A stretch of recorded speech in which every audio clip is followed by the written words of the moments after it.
Here's the amazing thing that what happens in their experience and what happens chemically and biologically, as soon as they start making these lifestyle changes correctly, for example, implementing living foods, implementing fresh juices that are specific for the cardiovascular system, implementing various plant-based supplements that are specifically ministering to the cardiovascular system, those types of things. What happens is immediately they have dynamic benefits because the reversal begins to take place. So we have two things that are happening even right now when we're talking to one another. Again, it is apoptosis, which is cell death, and then we have cellular genesis, which is the creation of new cells. When individuals begin to incorporate lifestyle and movement and implementing these living substances into their body, now we have the birth of new cells, which make up the cardiovascular system,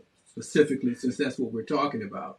And every organ and system in our bodies has a recreation time period. Cardiovascular system every 8 weeks. So every 8 weeks that a person is implementing positive lifestyle changes, the cardiovascular system is regenerating every 8 weeks. Now, the only problem is that process has to be